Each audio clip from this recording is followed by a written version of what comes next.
In this video, we're going to look at the basic structure of a virus. And I want you to be thinking all along how different this is from the cellular life forms that we're used to, from eukaryotic and prokaryotic cells. Just such a unique structure, very, very simple, and yet nonetheless causes us so much trouble when it comes to infections.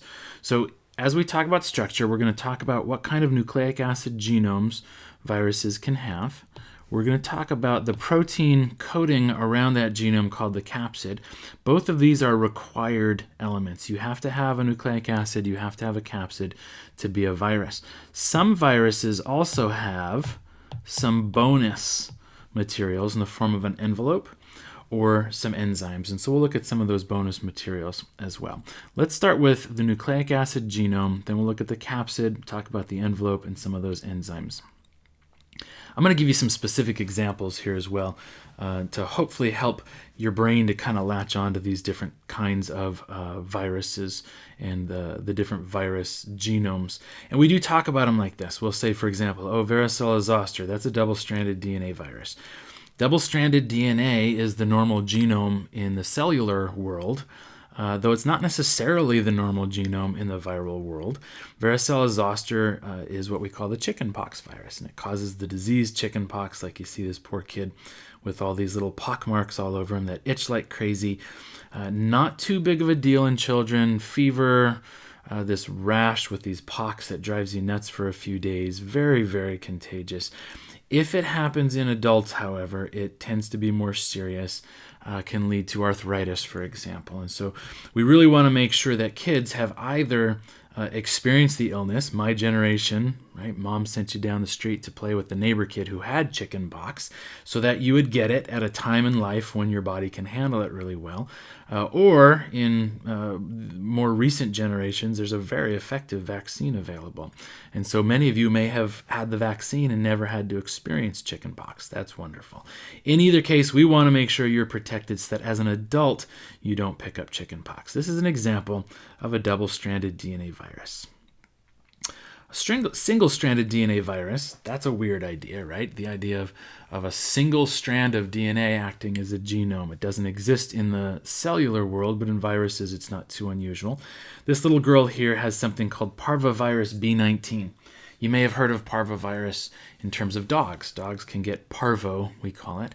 It is related to B19, but it is a different virus, so your dog's not going to give you B19 and you're not going to give your dog parvo, but it is a related virus. Single-stranded DNA, this one's also called fifth disease because for years pediatricians in the old days had a book that they carried around that had the top 10 or 15 or 20 illnesses that they're likely to see among little kids, and parvovirus B19 was the fifth one on the list.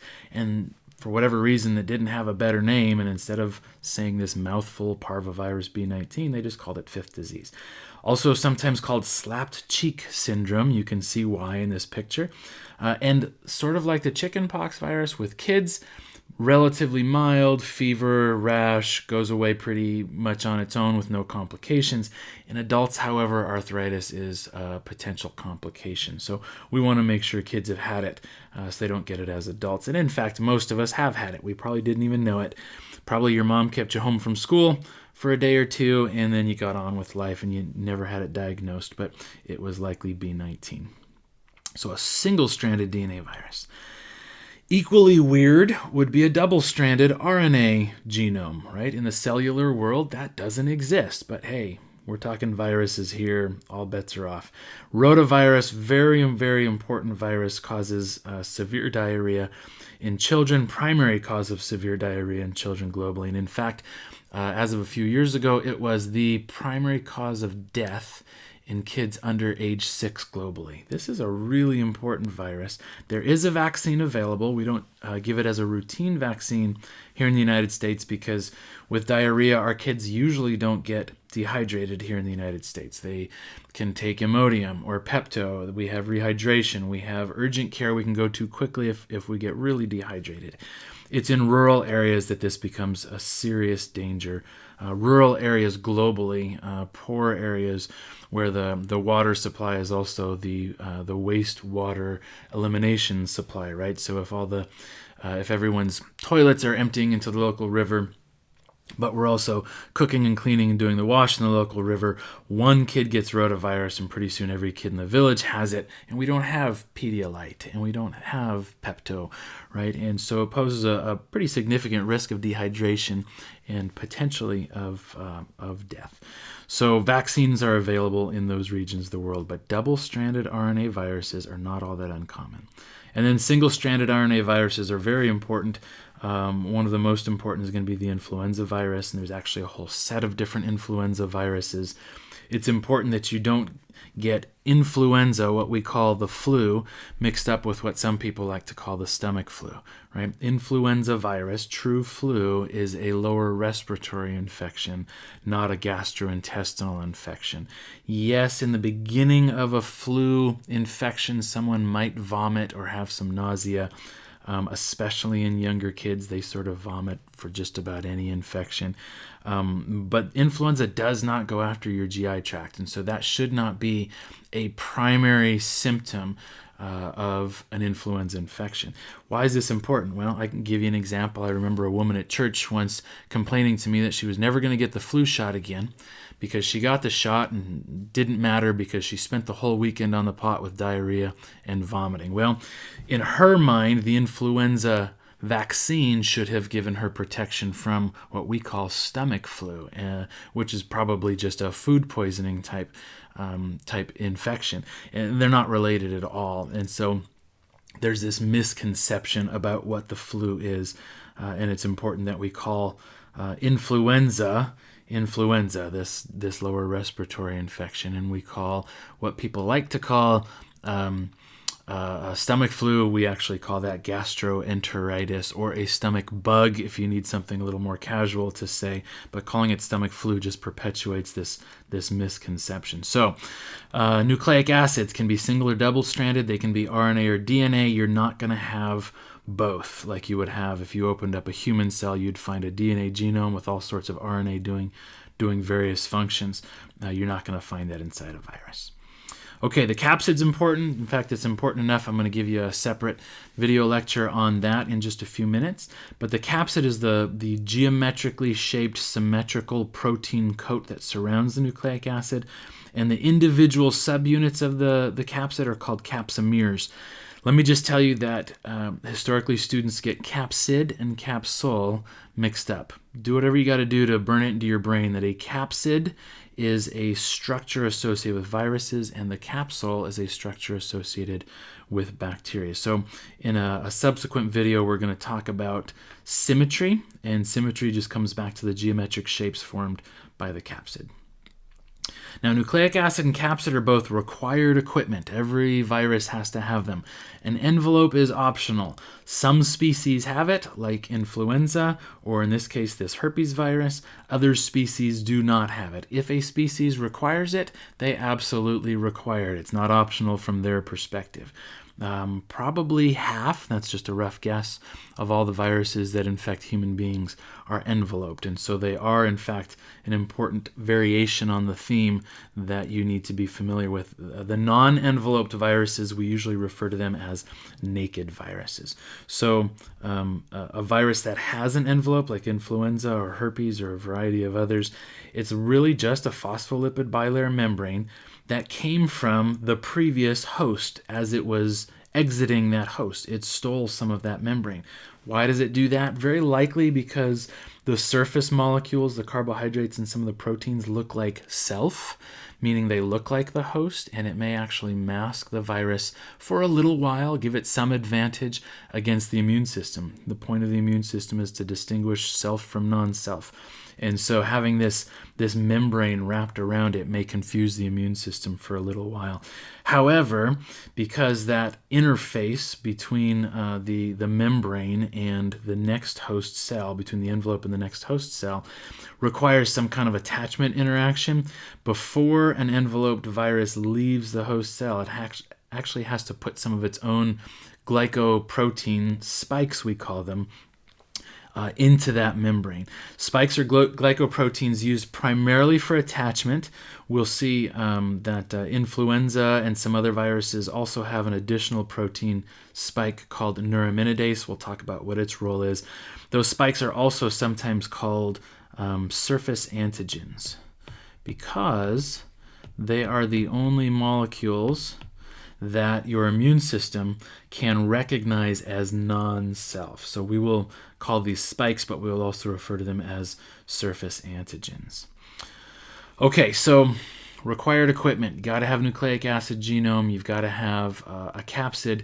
Optional equipment. Some species are going to have an envelope, and some species are going to carry some enzymes with them. So phage, for example, will frequently carry lysozyme with them. Lysozyme punches holes in peptidoglycan.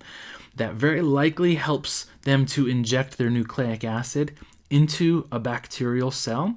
Remember, phage are viruses that infect bacteria. And that cell wall of peptidoglycan kind of gets in the way. And it also appears to be important in escaping the host cell and being able to burst the host cell and release a whole bunch of new virions, a couple hundred new virions in the burst. Let's skip number 2 for a second, because we're going to talk about that in just a minute. Some will carry enzymes like neuraminases. I just mentioned those with influenza. One of the important spikes on the surface of influenza, for example, is neuraminidase. And its job is to chew through the polysaccharide polymers of the host cell's extracellular matrix, right? Human cells don't have a cell wall, and so as a way of kind of protecting them and giving a little additional rigidity, many of our tissues are wrapped up in an extracellular matrix, long fibers of proteins and polysaccharides. Neuraminases chew through those proteins and those polysaccharides, making them slushy. Okay, when they're gelled as an extracellular matrix, they're almost like jello or agar in a petri dish. And imagine liquefying that. If you can liquefy that in a very specific location, from the virus's perspective, it can either get in and get to those tissues, or after it's gotten in, it can bust back out again and be able to spread to other tissues. Such an important enzyme that many of our I shouldn't say many, let me back up. Such an important enzyme that some of our anti-influenza drugs, we don't have many drugs that work against viruses, but things like Tamiflu are actually neuraminidase inhibitors. If we can block neuraminidase, we can slow the spread of the virus long enough for our immune system to get the upper hand. I want to talk just for a minute about those RNA polymerases that are special to some viruses. RNA viruses need to bring with them their own RNA polymerases, and we call these RNA replicases. An RNA replicase is an RNA-dependent RNA polymerase. So what does that mean? I mean, typically a virus gets inside a host cell, and it's going to use all the host cell's enzymes and machinery to make more of itself. But it turns out that your RNA polymerase can't replicate RNA, right? Your RNA polymerase takes double-stranded DNA, and it makes from it a single-stranded RNA copy. That's the process of transcription, right? But if a virus shows up already with single-stranded RNA, how is it going to make more copies of that single-stranded RNA? Your RNA polymerase is DNA dependent. It can only read DNA to make RNA. An RNA replicase, on the other hand, is an RNA-dependent RNA polymerase, where the virus comes in with either single-stranded RNA or in some cases double-stranded RNA, and it makes more single-stranded or double-stranded RNA. You see the difference here, right? So this RNA replicase is an important enzyme that has to be coded for on the RNA genome of an RNA virus and then packaged into the virions, the individual virus particles, before release, so that when they get into their next host, they actually have their own enzymes with them to replicate their genes, to replicate their RNA-based chromosomes. So RNA replicases are RNA-dependent RNA polymerases, and they're critical because human RNA polymerases are DNA dependent, and therefore they're useless to those viruses. Make sure that makes sense to you before you move on. All right, let's do a quick lesson summary here. Viruses are structured very differently from bacteria. There are numerous genome types, whereas in bacteria and other cellular life forms, double-stranded DNA is the genome. That's only one of 4 options among the viruses. And that genome is then protected by a protein structure called a capsid. Some viruses, so these first two, right, genome and capsid, are required. Some viruses have an envelope with glycoprotein spikes on the surface that help in attachment and sometimes even getting in and getting out, like with neuraminidase. And some of them package their own enzymes, such as neuraminidase, such as with the phage using lysozyme, and then these RNA replicases that are so important for the RNA viruses. We're going to call this optional, though understand that it's for a given species, it's required, right? So influenza viruses have to have an envelope with spikes. Influenza viruses have to package an RNA replicase with them. So they're not 100% seen all the time. Not all viruses have them, but the ones that do have them absolutely have to have them. In the next lesson, we're going to continue on, in fact, in the next several lessons, looking at how these guys get in, how they cause disease, how they get out. We're going to take a special focused look at the bacteriophage, because we know a lot about bacteriophage, more than we do about human viruses. Then we're going to spend some time comparing how phage work to how we think the human viruses work as well.